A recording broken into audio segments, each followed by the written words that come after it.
Arya Malik had always known life would be different for her. Born with a spinal condition that left her legs weak and unresponsive by the time she turned 12, she had learned early how to navigate a world built for people who walked. At 16, she rolled her wheelchair with the kind of grace most people reserved for dance floors, shoulders strong, hands confident, posture calm. Her service dog, a golden retriever named Echo, padded beside her with soft steps and bright, loyal eyes. Echo was trained to pick things up, press buttons, alert teachers if Arya needed help, and most of all, stay by her side. When Arya's father, a former Navy SEAL, died 2 years before, Echo had been the one keeping her steady. And now, starting a new school in a wealthy district where she knew absolutely no one, she needed that steady more than ever. The campus of East Crest High was massive. Glass walls shining, fancy green lawns, sports cars in the parking lot, and hallways filled with students wearing designer clothes. Arya pushed herself forward, heart thumping, Echo walking close. She didn't want to stand out, she didn't want pity, she just wanted a normal day. But some people weren't wired to allow normal, and those people noticed her instantly. The moment she entered the main hallway, the rich kids clustered near the lockers turned their eyes toward her like a spotlight. At the center of them was Damien Cross, tall, blonde, sharply dressed in an expensive varsity jacket. His parents donated huge money to the school. He treated the hallways like his personal property. Next to him stood Serena Vale, the perfectly styled princess whose family owned half the companies plastered on the city billboards. And behind them were the rest of their crew, laughing, posing, acting as if every other human was beneath them. Damien glanced at Arya's wheelchair, then at Echo, and smirked. Well, East Crest just keeps lowering the bar," he murmured loud enough for his group to snicker. Serena tilted her head dramatically. "I mean, a wheelchair? Seriously? This isn't a hospital." Arya's jaw tensed. She said nothing. Echo leaned closer to her leg, sensing her rising pulse. She rolled forward, pretending she didn't hear. But Damien was already stepping into her path. "Hey," he blocked her, hands casually in pockets. "You knew or something?" She swallowed. "Yeah. Excuse me, I need to get to the office. You can go around." He pointed toward the far end of the hallway. "Ramp's on the other side." Arya glanced behind him. "There was no ramp, only stairs. There's no ramp there." Serena giggled. "Then try flying." Echo growled softly, placing himself between Damien and the wheelchair.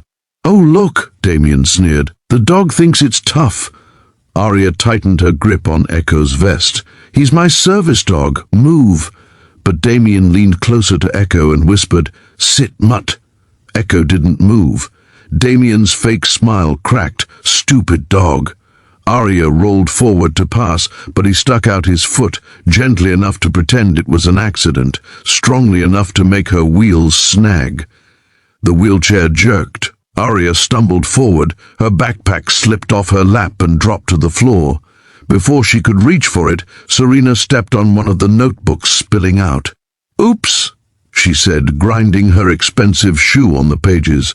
Arya's breath caught. "Stop," she whispered. Damien laughed. "Relax, Wheels. We're just welcoming you."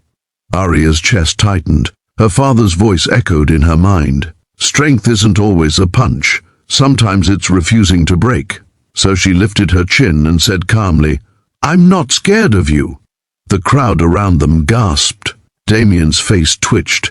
He wasn't used to pushback. He looked at his friends, then at her. "Maybe you should be." He stepped back as if giving her space, and for one dangerous second she thought he was done. She was wrong. Serena suddenly snatched Echo's leash, hard. Echo yelped. "Stop!" Arya shouted, her heart exploding with panic.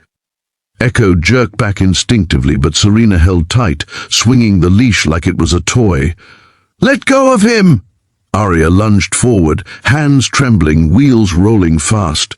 Damien and his friends burst out laughing. "Serena, don't break the puppy," one of the boys said mockingly. Echo barked, trying to pull away. Arya's chest tightened so painfully it felt like someone had stabbed her. She reached for Echo, but Serena tugged the leash higher. "I'm just teaching him who's boss." Arya's eyes blurred. "He's a trained service dog, you can't—" Damien rolled his eyes. "Whatever, it's just a dog." And then Serena did the unthinkable. She kicked Echo, hard. Echo stumbled sideways, whimpering. Arya froze, absolute shock, absolute silence. Then she screamed, no fear, just pure fury, "Don't touch him!" She rammed her wheelchair forward instinctively, but Damien caught the handle from the back and stopped her movement in one jerk. Her neck snapped forward. Echo tried to reach her, desperate, barking louder now. Serena lifted her hand as if to strike the dog again. Arya's entire body shook. She could barely breathe. Students around them were filming, laughing, whispering, nobody helping. Damien leaned close to Arya's ear. "Welcome to East Crest. You'll learn fast. You don't matter here." Then Serena shoved Echo away with another kick. Echo yelped loudly and staggered on the floor. That sound broke something in Arya so completely she felt her vision tunnel. "Stop it, please! Stop!" Her voice cracked, tears filling her eyes. She reached out her arm toward Echo helplessly, but Damien shoved her hand down. "Chill," he said, smirking. "It's not like he can feel real pain." "He can!" she screamed. Damien shrugged. "Whatever." But the moment he released the wheelchair handle, Arya spun her wheels forward and reached Echo, pulling him close.